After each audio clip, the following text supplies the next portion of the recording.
사도행전 2장 1절부터 13절 신약 188쪽에 있습니다. 제가 먼저 1절 읽겠습니다.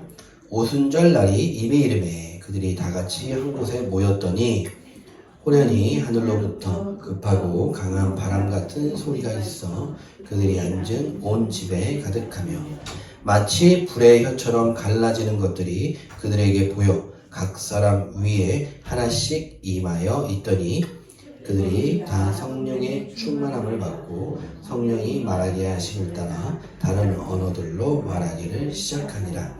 그때 경건한 유대인들이 천하 각국으로부터 와서 예루살렘에 머물러 있더니 이 소리가 나매 큰 무리가 모여 각각 자기의 방언으로 제자들이 말하는 것을 듣고 소동하여 다 놀라 신기하게 여겨 이르되 보라 이 말하는 사람들이 다 갈릴리 사람이 아니냐. 우리 각 사람이 난곳 방언으로 듣게 되는 것이 어찌 됨이냐. 우리는 바데인과 메데인과 엘람인과 또 메소포타미아, 유대와 갑바도기와 본도와 아시아, 부르기아와 밤빌리아, 애국과 및 구레네에 가까운 리비아 여러 지방에 사는 사람들과 로마로부터 온 나그네 곧 유대인과 유대교에 들어온 사람들과 그레데인과 아라비아인들이라. 우리가 다 우리의 각 언어로 하나님의 큰 일을 말함을 듣는도다 하고 다 놀라며 당황하여 서로 이르되 이 어찌 된 일이냐 하며 다같이 합니다. 또 어떤 이들은 조롱하여 이르되 그들이 새 술에 취하였다 하더라. 아멘. 오늘은 성령으로 충만한 사람이라는 제목으로 말씀을 나누도록 하겠습니다. 성령 충만한 사람이 누굴까? 성령 충만한 사람의 특징은 무엇일까? 가 오늘 설교의 핵심 내용입니다. 우리가 이것에 관해서 좀 나눠보기 원합니다. 1절을 보면 오순절 날이 이미 이르매 라고 했죠. 오순절은 언제냐면 6월절로부터 50일이 지난 날이 오순절입니다. 외우기 쉽죠? 50일이 지난 날 오순절. 원래는 이게 77절에서 이게 유래가 된 거예요. 77절은 77에 49 하면 오순절이 되는 겁니다. 50일이 지나는 거죠.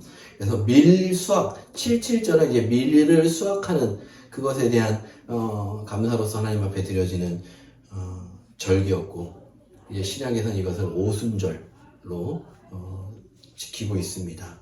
유대인들의 3대 절기 중 하나가 오순절이에요. 이 오순절인데 이때 뭘 하고 있었죠? 오순절을 보니까 1절을 보시면 그들이 다 같이 한 곳에 모였더니 라고 합니다. 오순절에도 특별히 이들은 모였습니다. 오순절은 3대 절기이고 우리가 뒤에서 읽어서 알겠지만 경건한 유대인들이나 하는 사람들이 온 열방으로부터 지금 예루살렘으로 와 있어요. 그리고 예수님의 부활과 승천을 본 사람들도 지금 모였는데 이들은 또 어디에 모였을까요? 한 곳에 모였더니 딱 어디라고 지금 지칭되진 않았지만 제가 이전에도 말씀드렸듯이 아마 마가라고 불리는 그 어머니가 가지고 있는 그 다락방일 것이다. 예루살렘에 그만큼 큰 곳이 많지 않았을 테고 또 여기저기 옮겨 다니는 것도 쉽지 않았을 테고 예수님께서 제자들과 최후의 만찬을 하시면서 줄곧 아마 머물렀던 그 이후에 계속 나타나시기도 하고 또 제자들이 머물기도 하고 했던 그곳일 것이다 라고 추측할 수 있죠. 그들이 다 같이 한 곳에 모여 있더니 그리고 2절 3절을 보면 이제 성령께서 임하는 그 장면을 우리가 보게 됩니다. 근데 모여 있더니 근데 우리는 여기서는 분명히 기도했다는 얘기는 없어요. 근데 우리는 어떻게 알고 있습니까? 그 마가 다락방에서 오순절날 힘써 기도하고 있었죠. 그렇죠? 힘써 기도. 여기서는 모였다는 말은 없지만 다른 곳에서 우리가 추측해 볼 수 있는 거예요. 우리가 지난 1장에서 봤을 때 오로지 기도에 힘쓰더라 라고 하잖아요. 더불어 마음을 같이하여 오로지 기도에 힘쓰더라. 이들이 모여서 뭐 했겠습니까? 물론 음식도 먹었겠지만 뭘 하기 위해 음식을 먹죠? 모여 기도하기 위해, 하나님을 찬송하기 위해 우리 모여 있었던 것이죠. 그리고 이곳에 지금 성령이 임하는 장면이 나옵니다. 이 성령이 임하는 이것은요, 이사야서에도 있고 또 요엘서에도 있죠. 우리가 잘 아는 요엘 2장 28절 말씀의 이제 성취입니다. 요엘 2장 28절로 갈 거 없이 바로 옆에 2장 17절을 보시면, 사도행전 2장 17절을 보시면 요엘을 통하여 말씀하신 것을 인용하는데 제가 읽겠습니다. 17절부터. 하나님이 말씀하시기를 말세에 내가 내 영을 모든 육체에 부어주리니 너희의 자녀들은 예언할 것이요 너희의 젊은이들은 환상을 보고 너희의 늙은이들은 꿈을 꾸리라. 그때 내가 내 영을 내 남종과 여종들에게 부어주리니 그들이 예언할 것이요 또 내가 위로 하늘에서는 기사를 아래로 땅에서는 징조를 베풀리니 곧 피와 불과 연기로다. 주의 크고 영화로운 날이 이르기 전에 해가 변하여 어두워지고 달이 변하여 피가 되리라. 누구든지 주의 이름을 부르는 자는 구원을 받으리라 하였느니라 라고 합니다. 여러분, 우리가 아주 잘 아는 말씀이죠. 우리가 찬양도 해요. 이 가사를, 이 본문을 가지고 우리가 찬양도 하죠. 자녀들은 예언할 것이요, 이런 찬양이 있잖아요. 그 말씀에 대한 지금 성취가 오늘 2장에서 나타나는 것입니다. 2절을 보시면 2절 3절을 제가 읽겠습니다. 마치 호련히 하늘로부터 급하고 강한 바람 같은 소리가 있어 그들이 앉은 온 집에 가득하며 마치 불의 혀처럼 갈라지는 것들이 그들에게 보여 각 사람 위에 하나씩 임하여 있더니 라고 합니다. 자, 성령의 임재에 대해서 크게 보면 두 가지로 지금 이야기를 하고 있어요. 하나는 바람, 또 하나는 불로 이야기를 하고 있죠. 급하고 강한 바람 같은 소리라고 합니다. 사실 이게 바람이야, 소리야, 뭔지 이제 정확히 애매하긴 합니다. 하지만 이것이 뜻하는 것이 무엇이냐? 하나님의 임재하심이에요. 그렇죠? 우리가 구약을 통해서든 계속해서 말씀을 보면 하나님의 임재가 있을 때 강한 바람 같은 소리로 임하는 것을 우리가 볼 수 있지요. 급하고 강한 바람 같은 소리, 이것은 하나님의 임재를 뜻하는 것이고, 또 3절에서 나오는 불의 혀처럼 갈라지는 것들, 불은 또한 하나님의 임재의 상징이기도 하죠. 우리가 엘리야를 살펴봤잖아요. 엘리야 때 하늘에서 불이 내려와 그 제단을 삼키는 모습을 보죠. 이 불 또한 하나님의 임재에 대한 상징입니다. 왜 서로 다른 두 가지를 이야기를 해놨을까? 강력한 성령의 임재를 이야기하고 싶은 것이 아닌가 생각해 봅니다. 그리고 바람은요, 바람 같은 소리, 그냥 어떤 들려지는 것이고, 불은 또 시각적인 거예요, 지금. 그죠? 불 같은 성령이 뭐라고 말합니까? 혀처럼 갈라지는 것들이 그들에게 보여라고 합니다.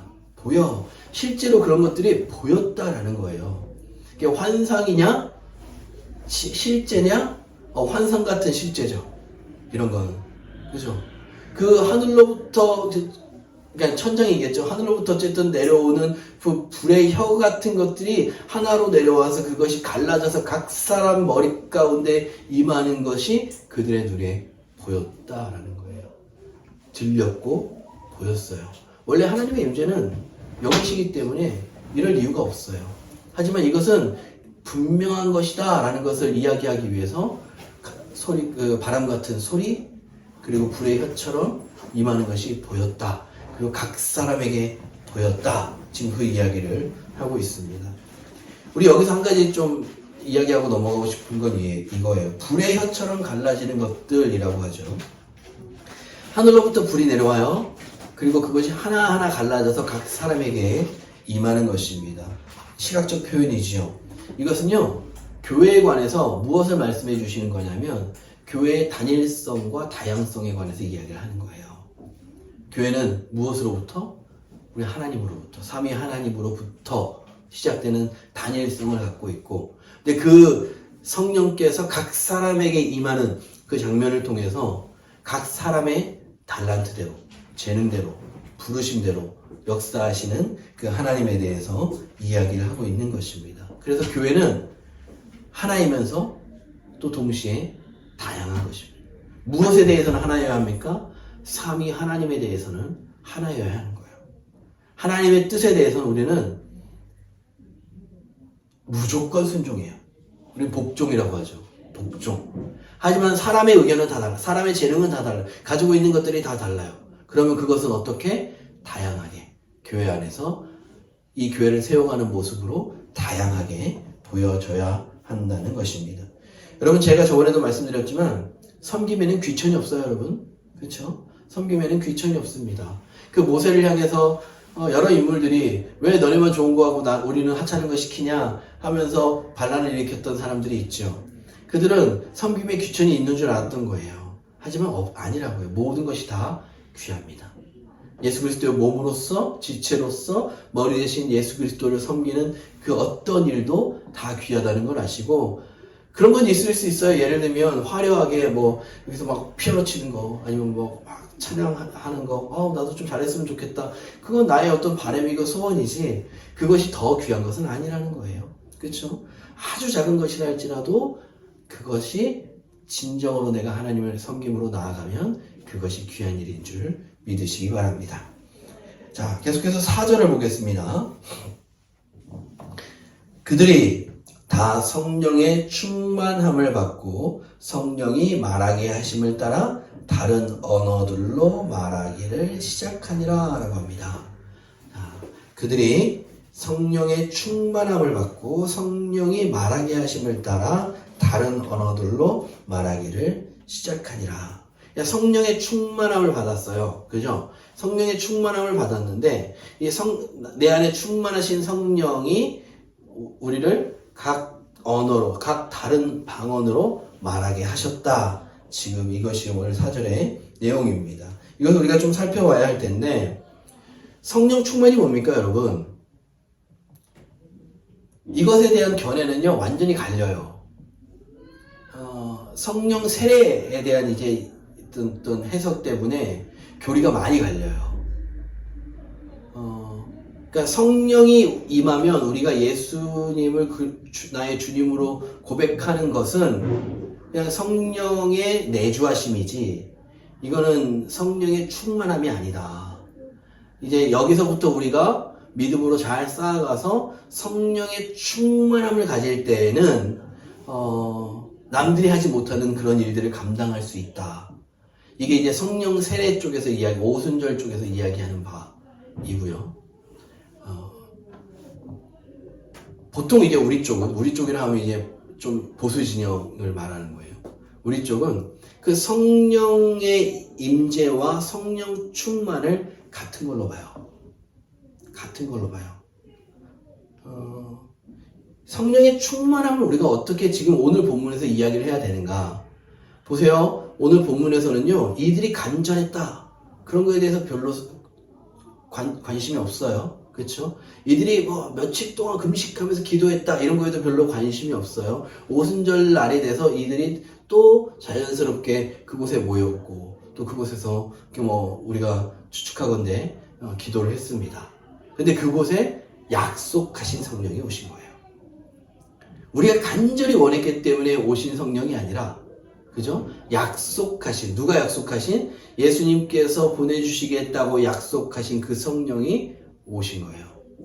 맞죠? 그 성령이 오심이 우리의 어떤 조건, 우리의 지금 어떤 상태에 따라 달라지느냐? 지금 그것을 이야기하고 있지는 않아요. 성령이 하늘로부터 임하는데 거기 모인 모든 사람에게 다 임하셨는데 그 모든 사람이 다 성령이 충만하였더라. 다시 말하면 인간에게서 어떤 조건을 찾고 있지 아니하고 하나님이 부어주심에 그 초점이 있는 거예요. 여기서 말하고자 하는 바는 이겁니다. 이 사람들이 얼마나 헌신적인 사람이었는 줄 알아요? 지금 그 얘기를 하고 싶은 게 아니라 성령께서 부어주시니 부족함 없이 충만하더라.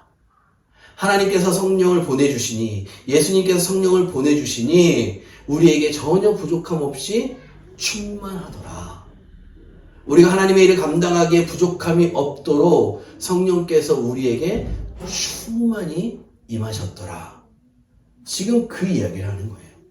그러니까 우리는 보통 성령 충만이라 그러면 나에게 어떤 조건을 두고 생각할 때가 많아요. 그래서 저는 부족해서요. 저는 아직은요. 이런 이야기를 할 때가 많지만 그것도 맞아요. 어떤 믿음의 우리가 연약함이라는 것에 있어서 내 안에 역사하시는 성령의 음성에 반응하는 내 모습을 이야기할 때 그것도 전혀 의미 없는 말이라는 건 아니지만 적어도 지금 오순절날 성령이 임함에 있어서 하나님은 부족함 없이 충만하도록 그 인간의 연약함 때문에 하나님의 일을 하지 못하는 것이 아니라 아무리 연약한 인간이라 할지라도 성령 하나님이 이끌어 가시는 사람이라면 당신의 일을 부족함 없이 할 수 있도록 충만히 부어주셨다라는 거예요. 그것에 대한 한 가지 지금 현상이 뭐냐면 이들이 지금 각 다른 나라 말로 말을 하기 시작하는 거예요. 성령이 말하게 하심을 따라 뭐라고 말합니까? 2장 4절 뒤에 보면 다른 언어들로 말하기를 시작하니라. 그리고 이것을 8절에는 우리가 우리 각 사람이 난 곳 방언으로 듣게 되는 것이 어찌 됨이냐라고 하면서 방언이라는 단어로 이야기를 합니다. 여러분 여기서 이제 조금 어려움이 있는데요. 뭐냐면 이때 임한 이거는 방언이라고 하십시다. 우리나라 말로는 방언이라는 단어를 동일하게 쓰니까 지금 오순절날 임한 성령으로 인해서 이들이 하는 방언과 조금 지나서 얼마 많이 지나지 않아서 초대교회 고린도 전서를 나중에 살펴볼 텐데 그 초대교회에서 하는 방언은 현저히 달라요. 여기서의 방언은 뭐냐면요 아예 다른 나라 말로 하고 있는 거예요. 갑자기 내가 말을 하는데 일본어로, 갑자기 내가 말을 하는데 중국어로 배워본 적이 없는 말로 내가 지금 막 이야기를 하고 있는 거예요. 그런데 고린도전서로 가보니 뭐라고 말하냐면 너희들이 방언할 때 뭐라고 말하는지 알지 못하지만 그 방언이에요. 지금 우리가 하는 방언이 고린도전서에 나오는 방언이고 오늘 이 사도행전에 나오는 이것은 방언과 하나로 묶어버리기에는 조금은 다른 하지만 방언이라고 이야기를 하지만 다른 나라 말을 하는 거예요. 여러분 그럼 제가 하고 싶은 말이 뭐냐면요 결론적으로 나오겠지만 성령이 충만함은 그것의 결과가 목적이 방언이 아니라는 거예요. 지금 방언을 무시하는 게 아닙니다. 저도 방언하는 사람이에요, 여러분.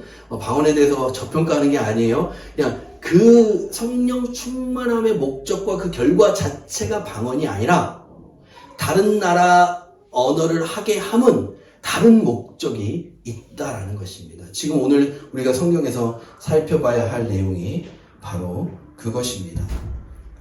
실제 언어와는 다른 자 고린도전서 14장으로 한번 가보십시다. 고린도전서 14장 23절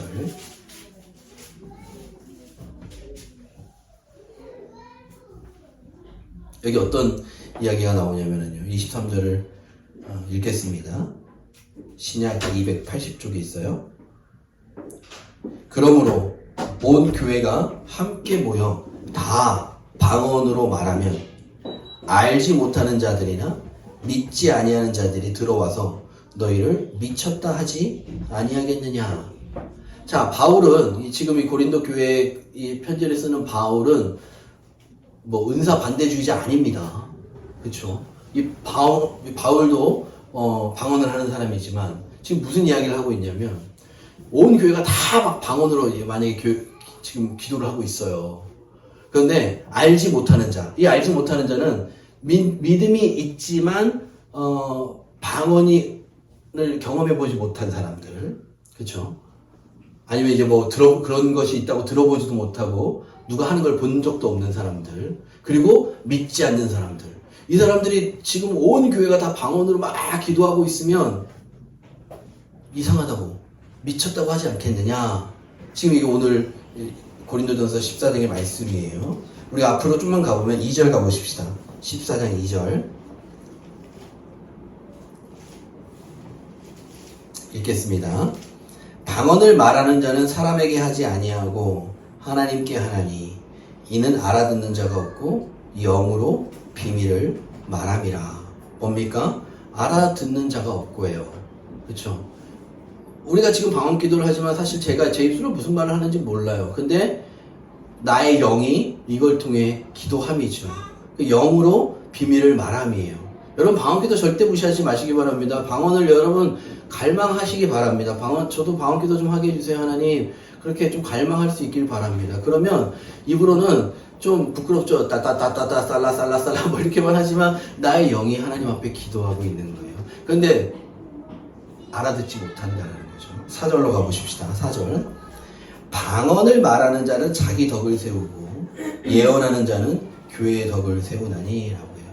그러니까 방언을 말하는 거는요 사람에게 하는 게 아니라 하나님께 하는 거잖아요. 그러니까 결국 자기 덕을 쌓는 거예요. 예언하면 이때의 예언은 지금 우리가 생각하는 점쟁이 예언과 달라요. 그 하나님 신약 성경이 있기 전이니까 그 하나님이 성령께서 계시하시는 그 말씀에 대한 예언인 거예요. 예언하는 것은 교회의 덕을 세우나니.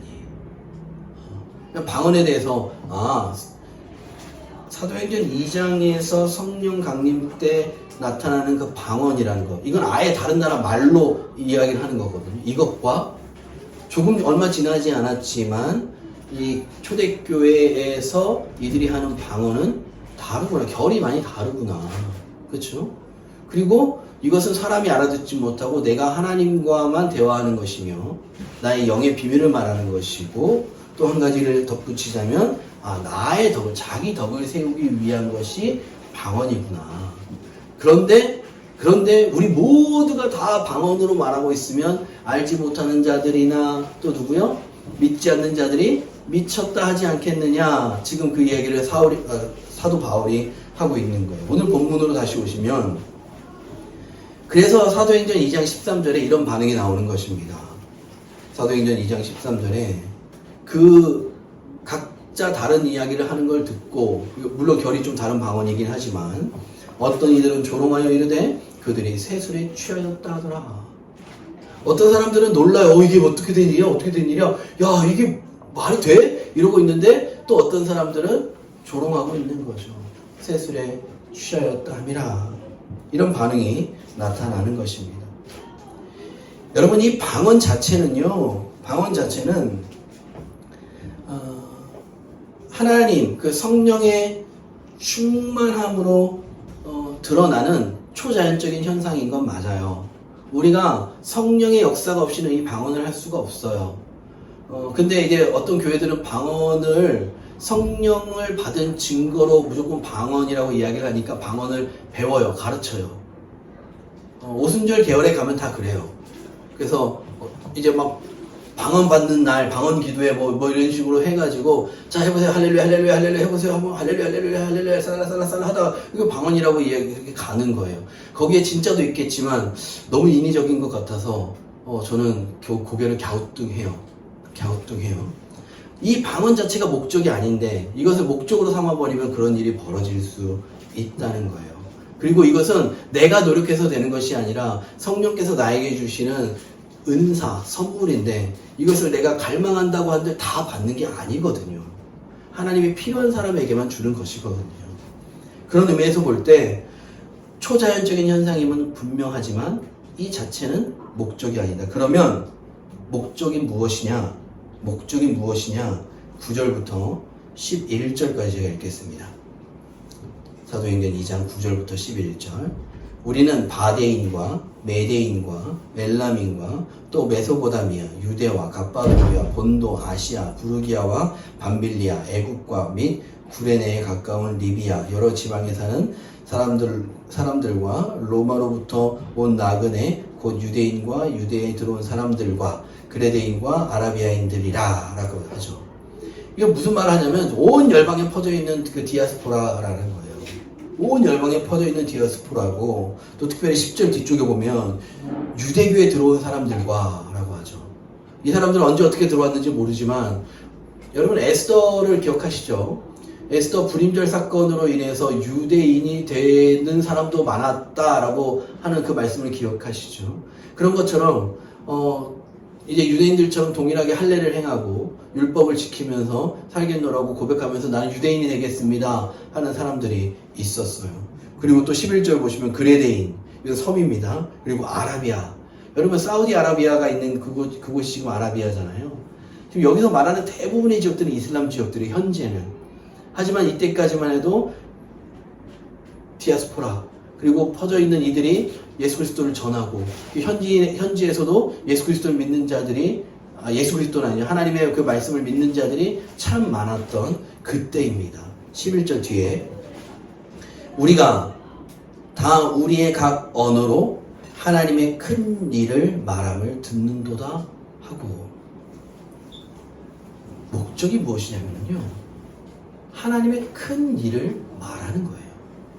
예수 그리스도의 그 십자가 그 능력을 지금 전하고자 함이 오늘 성령이 임하시고 그 성령이 충만하여서 외국어를 배워본 적도 한 번도 없는 이들이 지금 각 언어로 이야기하는 거예요.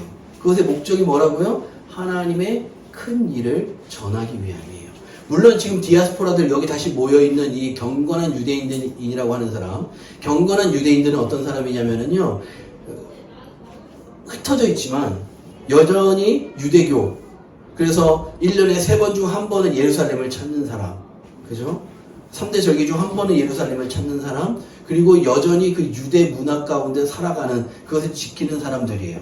흩어져 있지만 1년에 한 번씩 모였어요. 이번에 오순절이었기 때문에 모여서 지금 그곳에서 그들의 유대교를 하나님을 율법에 따라 지금 섬기려고 하는 그 사람들입니다. 이 사람들이 물론 언어적으로 많이 이 아람어, 이 당시에 통용됐던 아람어를 많이 잊어버렸을 수도 있어요. 우리도 뭐 미국 1.5세 2세들만 해도 한국말 못하는 사람 참 많잖아요. 그런데 여기에 모인 사람들은 대부분, 왜냐하면 경건한 유대인이잖아요. 나의 것을 지키려는 사람들이에요. 흩어져 있지만. 그리고 1년에 한 번이면 예루살렘을 찾는 사람들이에요. 이 사람들에게 이들이 흔히 쓰는 아람어 혹은 헬라어로 말을 해도 이 사람들은 알아들어요. 그럼에도 불구하고 이것이 사람이 아닌 하나님의 능력으로 된 것임을 이들에게 보여주기 위해서는 하나님께서 성령의 충만함으로 성령이 임한 이들에게 각 다른 나라의 말을 하게 하심으로 깜짝 놀라게 하는 거예요. 이것이 어떻게 가능하냐? 이 사람들 갈릴리 사람들 아니냐? 못 배운 사람들 아니냐? 근데 이들이 언제부터 우리의 각 나라의 말을 하기 시작했지? 그것이 필요했던 거예요. 가끔은 충격요법이 필요합니다. 그렇잖아요. 예수 믿어라 해도, 예배 잘 드려야 된다 해도 흐리멍텅하게 살는 사람들이 언제 정신 차려요? 충격이 받는 일이 있으면 정신 차리게 되는 거예요. 그렇잖아요. 어려운 일이 닥치게 되면 정신 차리게 되는 거잖아요. 지금 이 사람들은 그냥 절기가 돼서 이곳에 모여서 하나님을 예배하기 위해 왔는데, 저 갈릴리 사람들이 지금 각자의 언어로 하나님의 큰 일을 이야기를 하고 있으니 이 사람들은 놀랄 수밖에 없는 거예요. 지금 성령 충만함의 목적은 뭐라고요? 하나님의 큰 일을 말함이에요. 그리고 그곳에 모인 사람들에게 충격요법을 주기 위하여 하나님은 지금 성령 받은 자들이 각 나라의 말로 말씀하게 하시는 거예요. 이런 은사는 이제는 그쳐진 것 같아요. 아예 그쳤습니다. 더 이상 이런 건 없어요 라고 말할 수는 없어요. 그런데 지금 우리가 하나님 영어 방언을 주세요. 영어 방언을 주셔서 제가 영어를 능통하게 하게 해주세요. 욕심인 것 같아요. 근데 또 그런 얘기도 있어요, 여러분. 방언에 대해서 이제 방언이 처음에 따따따따 살라살라로 시작을 하다가 혀가 계속 바뀌어가면서 점점 이제 유창해진다고 하거든요, 방언도. 그러다 보면 어떤 사람은 약간 중국어 하듯이 뭐 이렇게 하는 분도 있고, 어떤 사람은 약간 러시아어 하듯이 하는 분들도 있어요. 그런데 문제는 뭐냐? 자기가 무슨 말 하는지 몰라. 그래서 상대방도 그것이 우리 러시아어 같은데, 중국어 같은데, 하지만 실상 우리가 언어를 차라리 배워서, 중국어를 배워서 예수님은 사랑이십니다, 하나님은 사랑이십니다, 우리의 십자가 지셨습니다, 이렇게 말하는 것보다 더 낮은 수준으로 이야기하고 있을 수도 있어요. 이거 가능성에 대해서 이야기를 하는 겁니다. 중요한 건 뭐냐? 중요한 건 우리는 성령 충만함으로 하나님의 큰 일을 말할 수 있는 사람이 되어야 된다. 이것이 핵심입니다. 오해 없으시기 바랍니다. 저는 단 한 번도 오늘 이 설교 가운데 방언을 무시하거나 낮잡아보거나 하지 않았어요. 이 또한 하나님 주신 은사이고 또 오늘의 본문에서는 중요한 수단이었던 거죠. 사도행전 10장으로 가보십시다. 동일한 내용이 나와요. 사도행전 10장 신약 205쪽 44절입니다. 베드로가 이제 기도 가운데 부정한 음식을 먹으라, 못 먹습니다 하다가 이제 고넬료의 집으로 간 그 사건에 관한 이야기입니다. 44절부터 제가 읽겠습니다. 베드로가 이 말을 할 때 성령이 말씀 듣는 모든 사람에게 내려오시니, 여기서 동일하게 성령이 말씀 듣는 모든 사람에게 내려오십니다. 45절, 베드로와 함께 온 할례 받은 신자들이 이방인들에게도 성령 부어 주심으로 말미암아 놀라니 이는 방언을 말하며 하나님 높임을 들음이러라. 방언을 말하며 하나님 높임을 들음이러라. 여러분, 방언이 결코 의미가 없다는 게 아닙니다. 이들도 방언을 말했어요. 근데 이들이 말하는 방언은 사도행전 2장에서 말하는 방언과는 다를 수 있어요. 우리가 아까 고린도전서에서 봤던 지금 우리가 하는 그 방언일 가능성이 좀 더 많습니다. 하지만 더 중요한 게 뭐다? 하나님 높임을 들음이러라. 결국 성령의 충만함을 받은 사람은, 성령 충만으로 사는 사람은 뭐 하는 사람이다? 하나님을 높이는 사람이다. 그럼 우리는 하나님을 어떻게 높이느냐? 우리의 입술로요. 가장 기본은 무엇입니까? 찬양입니다. 그렇죠? 물론 우리가 말씀을 읽는 것도 포함이 돼요. 찬양이에요. 찬양은요, 다 하나님의 존귀하심과 그 하나님의 영광을 노래하는 거예요. 그렇죠? 그래서 우리는 찬양으로 많은 은혜를 받습니다. 그럼 또 우리가 어떻게 우리 입술로 하나님을 높일 수 있냐? 기도예요. 내 입술을 열어서 하나님 앞에 기도하는 거예요. 여러분, 자녀가 뭘 원하는지 알아요. 근데 달라 소리 안 하면 안 줘요. 그쵸? 자녀가 뭘 원하는지 부모는 알아요. 근데 얘가 달라 소리 할 때까지 부모는 기다리는 거예요. 근데 얘는 자존심이 있는지, 뭐 때문에 그러는지, 하나님 앞에 부모에게 입술을 열어 아빠가 그것 좀 주세요라고 말하지 않아요. 나는 늘 주머니에 있거든요. 말만 하면 꺼내주려고. 하나님과 우리 사이도 마찬가지예요. 내가 입을 열어 하나님 앞에 기도하고 하나님 앞에 간구할 때 하나님은 네가 정말 나를 아버지라고 생각하는구나. 그리고 주시는 거예요. 근데 하나님을 믿는다고 하는데, 같은 집 사는데 끝까지 입 안 열고 아무 말도 안 하면 제가 지금 나를 아빠로 여기는 건지 옆방 아저씨로 여기는 건지 왜 입을 안 여는 거야? 가 되는 거예요. 우리가 어떻게 하나님을 높인다고요? 어떻게 하나님의 큰 일을 말한다고요? 입술을 열어 기도하면 됩니다, 여러분. 입술을 열어 기도하고 하나님 앞에 간구할 때 하나님의 큰 일을 우리가 말하는 거예요. 또 한 가지, 오늘 우리는 이것을 이제 더 노력해야 돼요. 서로에게 내 삶 가운데 역사하신 하나님, 내 자랑 말고요. 이게 은근슬쩍 자랑이 됩니다. 여러분, 이거 조심하셔야 돼요. 하지만 내 삶 가운데 역사하신 하나님, 내 자랑이 아니라 내 체험을 이야기를 하자는 게 아니라, 성경에 하나님께서 기도하면 들으시리라, 뭐 하면 하나님께서 도우시리라, 하나님 너를 떠나지 않으시리라, 고아처럼 내버려두지 않으시리라, 이 말씀들이 있는데 이 말씀들이 진짜냐라는 거예요. 성경에 있어요. 근데 그 하나님이 지금도 살아계셔서 우리 가운데 역사하시냐는 거예요. 우린 이야기할 수 있죠. 내가 이 말씀 따라서 순종해 봤더니 진짜 나는 안 될 거라고 정말 조금의 의심도 있긴 했지만 하나님 역사하시더라. 그것이 우리의 고백이어야 되는 거예요. 순모임의 목적이어야 되는 거예요. 우리가 모여서 할 이야기가 그것이어야 되는 거예요. 그러면 어떻게 됩니까? 위로가 됩니다. 도전이 돼요. 함께 기도합시다가 되는 거예요. 나도 버텨봐야지. 나도 하나님 끝까지 의지해봐야지. 나를 그냥 내버려 두지 않으신데, 고아처럼 버려두지 않으신데, 내가 외로울 때 나 혼자 있는 게 아니래. 하나님이 나와 함께 하신대. 그 하나님을 내 입술을 통하여 우리 성도들 가운데 그리고 또 믿지 않는 자들에게, 믿음이 연약한 자들에게 나눌 때 내 자랑이 아니라 하나님 자랑으로 나눌 때 하나님의 큰 일을 말하는 것이고 그것을 통해서 하나님이 높여지는 줄 믿으시기 바랍니다. 그 입술의 고백이 넘쳐날 수 있기를 바라요. 안 된다, 어렵다, 힘들다 이런 말들이 내 입에서 사라지게 하시고 역사하시는 하나님, 세우시는 하나님, 일으키시는 하나님, 함께 하시는 하나님, 그 하나님에 대한 고백들이 넘쳐날 수 있기를 주님의 이름으로 축복드립니다.